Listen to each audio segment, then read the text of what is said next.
Hello everyone, today we're back at Streetside Classics massive showroom north of Tampa to take a look at some interesting cars. I came up here to see this 1963 Oldsmobile turbocharged Jetfire, which I'll feature. And then we saw some other cool stuff which will be coming up here. Hey everyone, here's something really special. This is a Wedgwood Blue 1963 Oldsmobile Jetfire. Now the Jetfire was based on the F85 Cutlass chassis, but in 1962 Oldsmobile did something really cool and they turbocharged the 215 aluminum V8, and this was the first production turbocharged car. Of course there had been supercharged cars before, but this was something really unusual. Oldsmobile did it, and they also turbocharged the Corvette. Now they only made this Oldsmobile for 2 years, 1962 and 1963, and this one is one of probably 5,000 built, less than 5,000 built in 1963. And what makes this one really super rare is it has the T10 4-speed, of which there were probably only a couple hundred or less made. The exact figures are really hard to find. Now this car is in really good shape. It's in Wedgwood Blue. It has the bucket seats and a 4-speed on the floor, as I mentioned. You can see the turbo gauge down there. Just a very, very cool original car. Again, one of very, very few made. No back seat belts, which were optional then. This one is very straight. Now the 215 did perform pretty well. 0 to 60 in the 8.5 second range, which was a little better than the F85 Cutlass with the 4-barrel, which took about 11 seconds to get 0 to 60. Quarter mile time came in 16.5 seconds.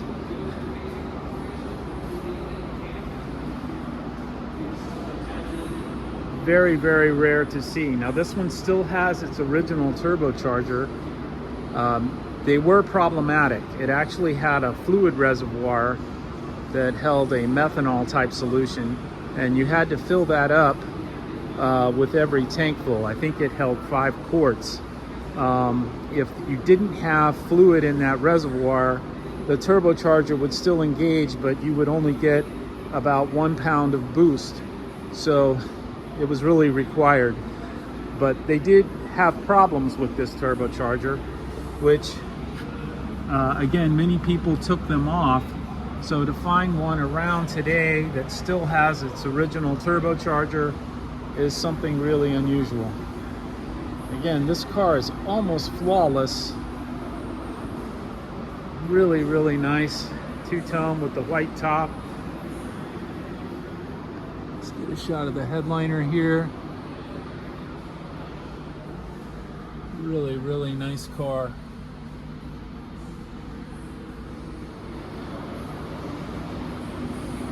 Again, this is probably one of less than 200 made with the factory 210 4-speed. So this is probably one of, I would say, less than a dozen that are still left. 1963 Oldsmobile Jetfire, turbocharged 215 aluminum V8, T10 4-speed. Very, very rare car. Here's a 1969 Plymouth Satellite. It's been somewhat cloned into a Roadrunner. It's a 69 convertible. They don't have a price yet on this one. It does have a 440 V8 and a 4-speed. 1969 Plymouth Satellite convertible,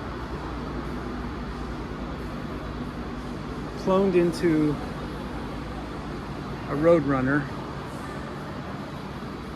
with a 4-speed transmission and a 440 engine. And again, No price on this one yet.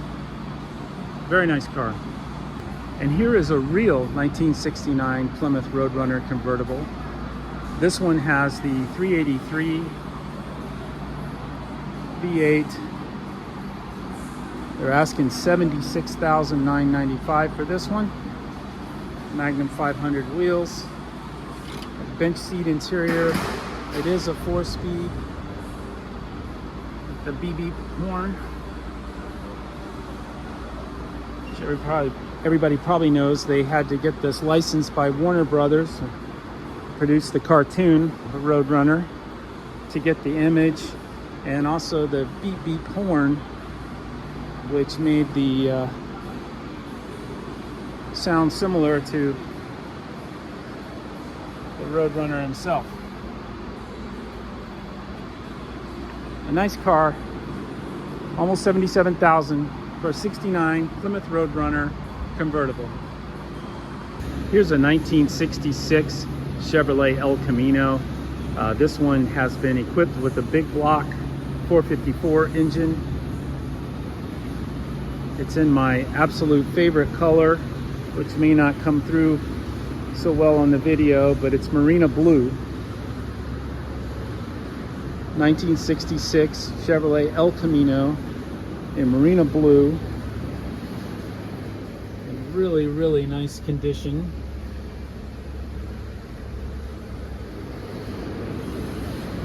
Has the Super Sport interior.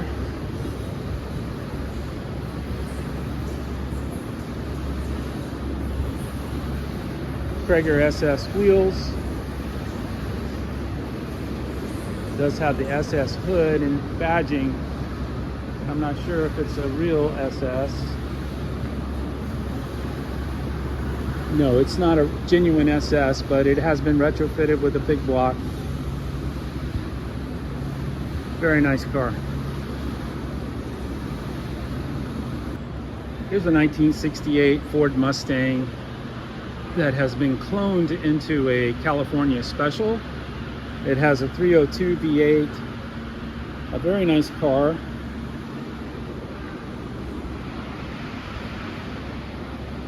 But not a true California Special. Looks like it was very tastefully done though, and appears to have all of the correct bits to make it a California Special. And they're asking $57,900 for this one. 1968 Ford Mustang Tribute California Special.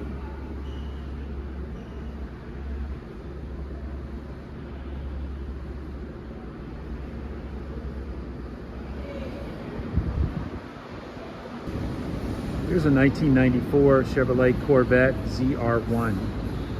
The ZR1 on the C4 originally had 375 horsepower.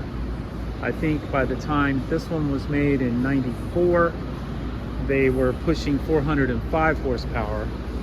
This one has 64,000 original miles, and they are asking only $28,900 for this. I think these are a great bargain for what was then considered a supercar. You can tell the ZR1 not only by the name badge there, but by also it's a little bit wider right there on either side of the license plate, because they had to widen the rear end to accommodate these, I think, 305 tires, which were larger than stock, of course.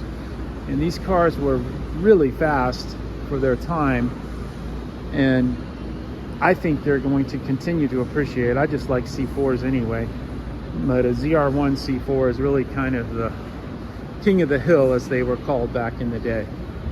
And this one's in really nice shape. Again, like 64,000 miles. Really nice condition. 6-speed, of course. 1994 Chevrolet Corvette ZR1. Here's a 1969 Chevrolet Chevelle SS 396 Tribute. It's not an original 396 SS car. but it's very well done. It's got a really nice stance. They're asking $44,000 for this one. Has a bench seat, automatic transmission with the ratchet shifter. Very clean, beautiful paint. 1969 Chevrolet Chevelle SS 396 Tribute or Clone.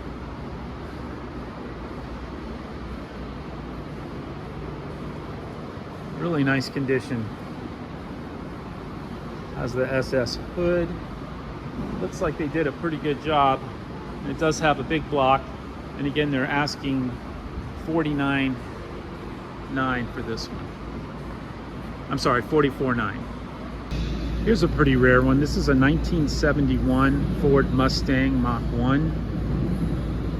This car is rare because it has the 429 Ram Air.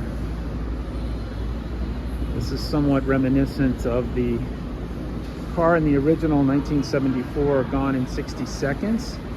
I believe that was a 71 or a 72 Mach 1 that they had, Mustang, that they had converted into a 73 Mach 1 looking car.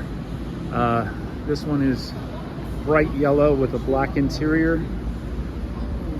It is an automatic transmission, C6. Very nice, clean car inside. Sorry about that.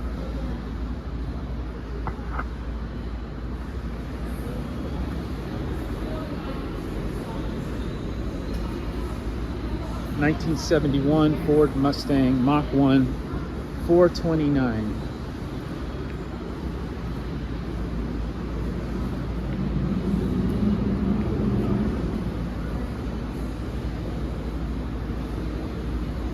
They are asking $64,995 for this one.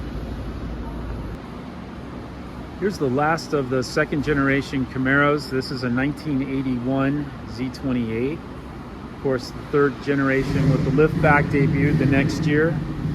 This is an original Z28, 1981. It does have the T-top.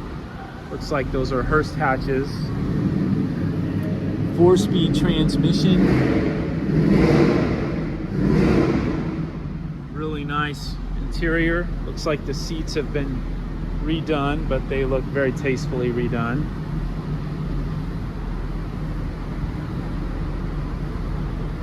A 1981 Chevrolet Camaro Z28, and they're asking $39,900 for this one.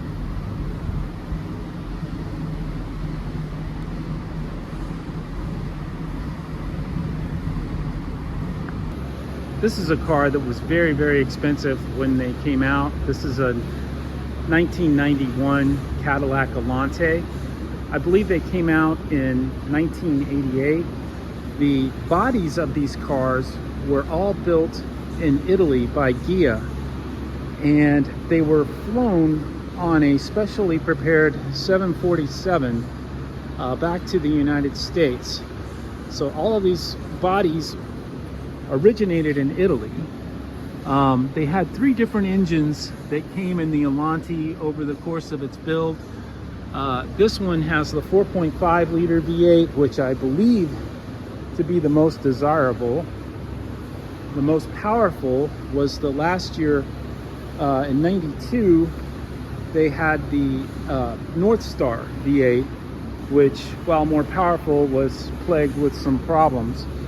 Anyway, you don't see too many of these around, and I've seen them on Marketplace for $5 or $6 grand that need some work. They're asking $19,900 for this one. Again, this is a 91 with the 4.5 liter V8.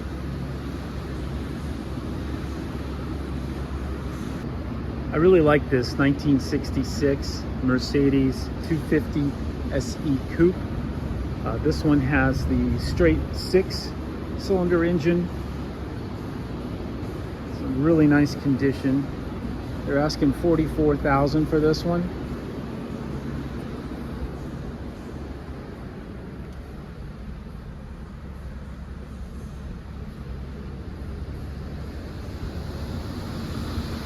really nice 1966 Mercedes 250 SE in dark blue.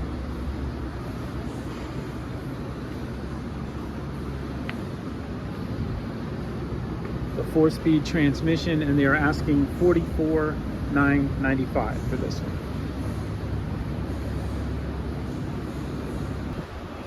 It's my understanding that when the John Candy, Steve Martin film Planes, Trains, and Automobiles were made, they used a Chrysler LeBaron similar to this with the wood grain on the side, but that Chrysler did not want any association with its product in that movie, undoubtedly because of how the car behaves in that film. Anyway, this is a 1983 Chrysler LeBaron with the Mach Cross edition and the wood grain. You know, once you start adjusting these seats, you can never get them comfortable. Really nice condition on this one. They're asking $10,995 for it. It has the 2.6 liter 4-cylinder. This is, of course, a K car, which is sometimes attributed as the car that saved Chrysler. They built a lot of different models on this K car frame. But these convertibles were, you know, at the time, kind of sporty and trendy, and people did like them. A little bit underpowered. 1983 Chrysler LeBaron Mach Cross edition with the simulated wood paneling on the side. Here's a nice little 65 Mustang convertible in poppy red with style steel wheels. It does have the 289 V8.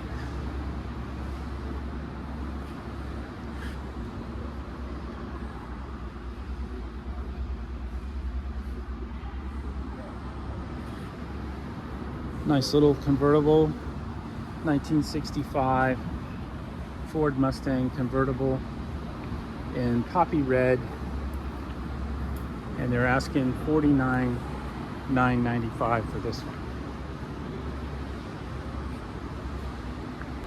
Here's a 1956 Jaguar XK140, and this is the FHC model.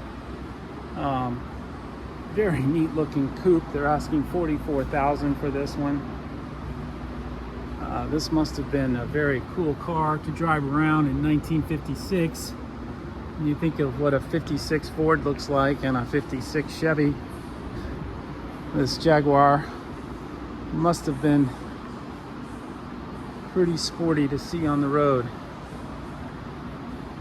This one has a 6-cylinder engine, straight 6.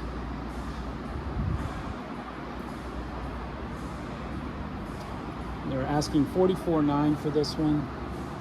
It is a 4-speed manual transmission as well. 1956 Jaguar XK140 FHC, 6-cylinder and a 4-speed. Here's a 1998 Chevrolet Monte Carlo. That is the Dale Earnhardt limited edition, the Intimidator edition. I just thought this was interesting because it has less than 700 miles. Somebody obviously bought this thinking it would probably increase in value. While it did slightly, certainly not what they would have hoped, I would assume. A nice car, a high output 3.8 liter engine, 339 drive ratio. Of course, this is a front wheel drive car. They made very few of these actual Dale Earnhardt signature Intimidator editions. It says here less than 30 made, but I'm not sure that's correct. Anyway, 1998 Chevrolet Monte Carlo Dale Earnhardt edition with less than 700 miles. Here's a 1995 Chevrolet Monte Carlo that is the Brickyard 400 official pace car replica. These had the 3.2 9-liter V6. This one has less than 9,000 miles, and they're asking 16 grand for this one.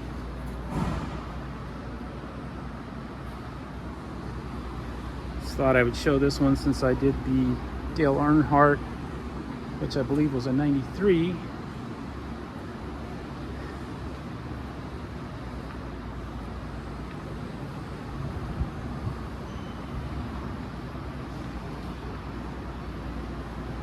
$1995 Monte Carlo Brickyard 400 Pace Car Edition.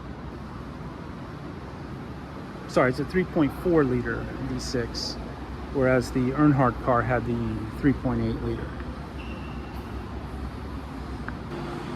Here's another 69 Chevrolet Chevelle SS 396 Tribute. Again, not a real car, but it is a big block with a 4-speed. Looks like it was originally a Cortez silver car, which looks beautiful.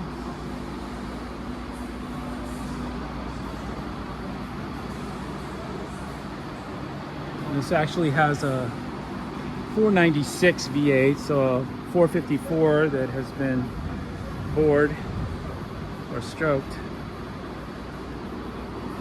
Really nice car, vinyl top, 69 Chevelle SS 396 clone in Cortez silver with a 496 big block and a 4-speed.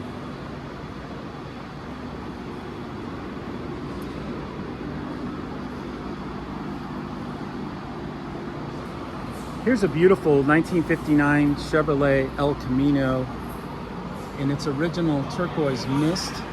It has been resto modded. It has an LS1 5.7 liter V8. Really a cool 50s color and all turquoise mist. 1959 Chevrolet El Camino. So it's got a custom cover made there. Of course, the cat's eye tail lights on the 59, distinguishing it from the 1960 that was very similar. I'll come around and get a shot of the dash here.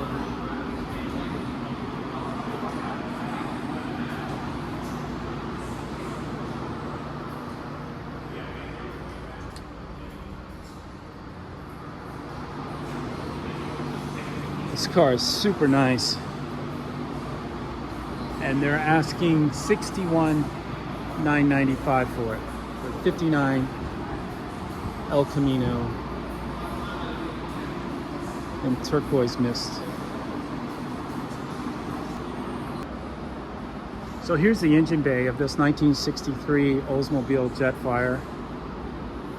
You can see the turbocharger there on top. This was a wastegate system that provided boost up to about 10 psi. And then this is the little tank I mentioned that held the methanol type fluid that would be fed into the engine. It's my understanding that this held 5 quarts, and that the engine would use about 1 of those tankfuls per tank of gas. And if you didn't fill that fluid reservoir up, the car would only provide about 1 pound of boost. Again, that's a 215 aluminum block V8 that was originally designed by Buick, but used by Oldsmobile in 63 and 64. And again, the 4-barrel F85 did not perform as well as this one, but these were very much plagued with problems, to the point that many people wound up ditching the side draft carburetor and turbocharging system and just going back to a 4-barrel, which makes this a super rare find, especially with a 4-speed.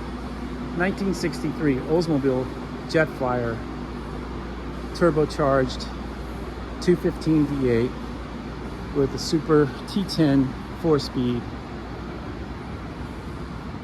Beautiful car. When you see this car from the back, it looks like a nice 60s Corvette convertible. But this is actually a 73 Stingray. In really nice condition. The 73 had the impact bumper on the front, which was federally mandated, and the start of things to come for the C3. And then 73 was the very last year for the chrome bumper. Of course, 72 had both chrome front and rear bumpers. This is a really clean car in really good shape.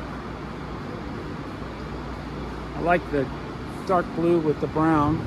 It's an L82 car, which means it was the performance version of the 350. 43,000 actual miles, and they do not have a price on this one yet. About as nice as you could find, I would think, if you're looking for a 73 Corvette Stingray.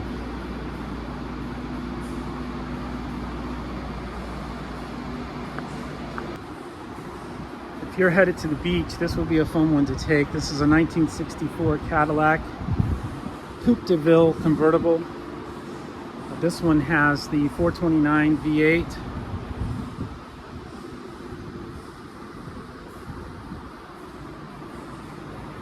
Very nice piece of 1960s Americana luxury. And a convertible, no less. Really nice, clean car. A 1964 Cadillac Coupe de Ville convertible. Here's a 1974 Plymouth Roadrunner. This one has just come in. I'm not sure which engine it has or how much they're going to be asking for it. Just wanted to do a quick shot of it here. I'm also actually not positive it's a genuine Roadrunner. It could be a clone. It's a 73 or a 74. I think it's a 74. That rear bumper.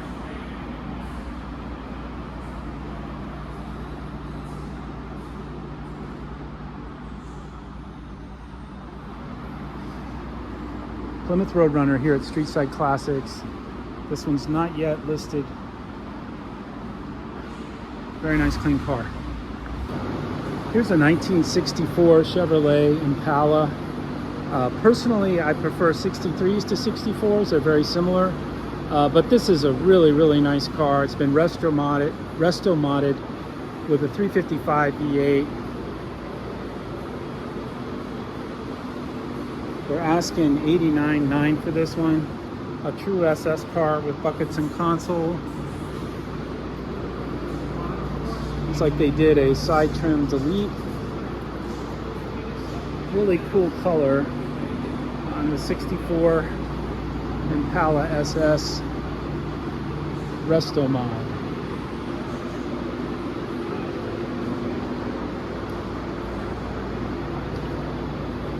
I'm actually not sure that it's a true SS, but it definitely has the SS interior.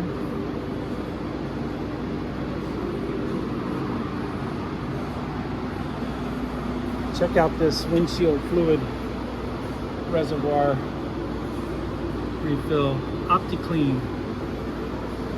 Pretty cool. Here's a 1966 Ford Mustang that has been cloned into a GT350H. Beautiful black and gold paint scheme. Magnum 500 wheels. Again, not a true Shelby, but an original 2+2 fastback that has been cloned into a Shelby GT350H. The H, of course, was for Hertz Rent-A-Car. Back then you could rent a Shelby from your local rental car agency, and they actually had ads that said rent a racer, and people would do just that. They would rent it, go out, take it on the track, and then turn it back in on Monday This is a 4-speed car, very, very nice car. Not a real Shelby though. And this one they're asking $69,995 for. Here's a 1966 Ford Galaxie 500 XL convertible. This is a 390 car. In really nice shape. Beautiful interior. Buckets and console.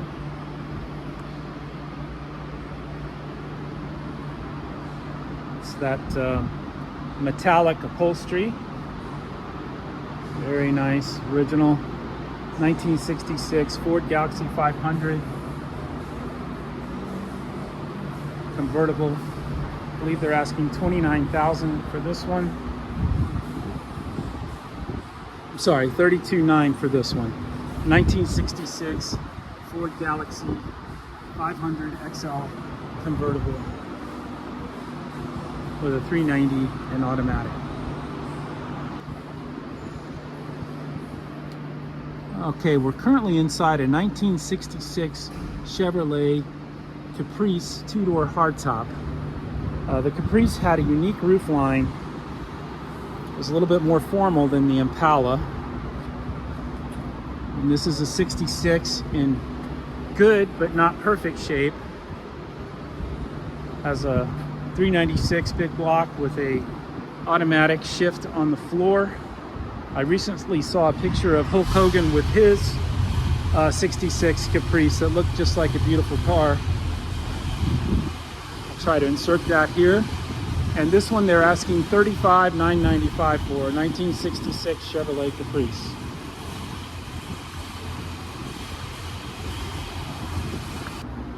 I featured this 1959 Oldsmobile Super 88 once before. I'm really surprised it's still here and still for sale. They're asking $38,995, which I believe is less than what they were asking before. It's a beautiful car, excellent condition. 1959 Oldsmobile Super 88 in the factory two-tone red and white. What a cool car.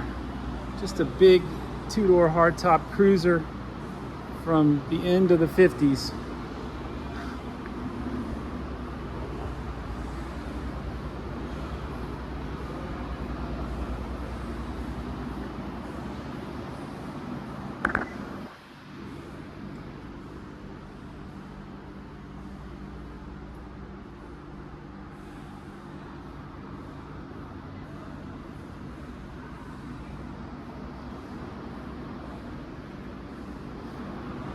What a beautiful car.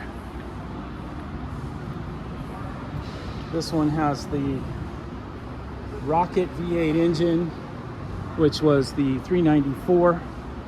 I believe that was the ultra high compression 59 Oldsmobile Rocket 88. It's been here at least 8 months. Here's a little 67 Chevrolet Nova that has been resto modded. It does have a 5.3 liter LS motor and an automatic transmission. Has 427 on the hood, but it's actually a 5.3 LS. Aftermarket style console there. A nice clean 67 Chevrolet Nova resto mod, which they are asking $47,995 for. And it's not a true SS, apparently, but a really nice car. Thank you very much to those of you who have viewed our videos here on our small channel. We hope to have some more interesting content with some drag racing coming up soon and things like that. I really appreciate all of you who have subscribed to the channel. Today's tour was at Streetside Classics in Tampa. It's actually a little north of Tampa. and they just are such gracious hosts here every time we come. And I hope you enjoyed the content. Please let me know if you have any questions about anything, and I'll try to get you answers. Thanks again.